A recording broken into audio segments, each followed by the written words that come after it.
That's right, I've been waiting all summer to do this dish because you need these real vine-ripened sweet tomatoes. But we'll talk about those later. For now, let me show you how to make this incredible summer steak dish. All right, so the first step here, we're gonna season our steak. I'm using beef tenderloin. Those are like 4-ounce medallions. So I'm gonna generously season both sides with salt and pepper. Now I'm using tenderloin because it's very tender and buttery. Works great for this, but you can really do this with any steak cut. New York strip, ribeye, top sirloin, all of those will work. So once the meat's seasoned, we're gonna head over to the stove where I have a skillet on high heat with a little bit of olive oil in there.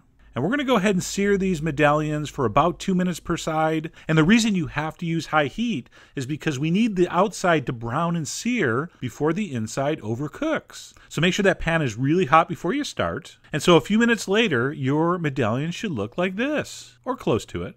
You can make yours look as good as mine, but please don't make them look better.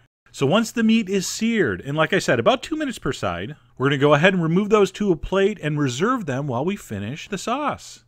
So into the exact same pan, we're gonna throw a handful of mushrooms along with a little chunk of butter. And we're gonna brown those mushrooms. And of course, with mushrooms, that liquid's gonna leak out. It's gonna deglaze that beautiful caramelized meat fond from the bottom of the pan. Of course, we're gonna add a little pinch of salt here, which you know brings out the water. So that's gonna help. And by the way, I never get tired of the fact that what many people would consider just ugly burned on junk at the bottom of the pan can turn into such a beautiful sauce. I think there's a metaphor there.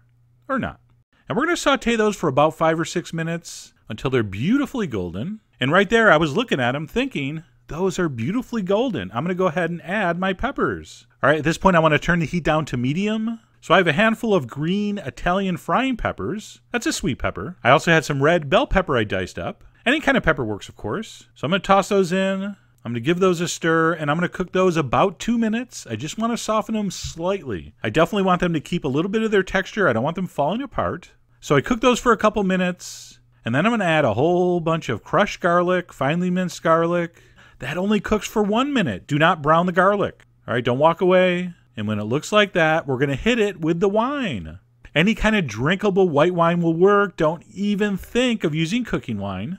All right, so dump in the wine. You can raise the heat up to medium-high at this point because we want most of that wine to evaporate. So we're going to cook that for about 3 minutes. I'm also going to hit it with a pinch of dry oregano. All right, stir that in. And when you see that wine is getting kind of low and it's kind of thinking about being almost all evaporated, then you're going to go ahead and add in your fresh diced tomato, also known as tomato concasse. And all that is fresh tomato that's had the skin removed and the seeds removed and then finely chopped. By the way, the next video is a demo on how to do that. So stay tuned for that. And also, if you're thinking, hey, those don't look like vine-ripened, super awesome summer tomatoes, they're kind of pink. That's actually the color of the tomato. It's a variety of brandy wine, and the center is kind of pinkish. But rest assured, those were incredibly, incredibly fragrant and sweet and amazing.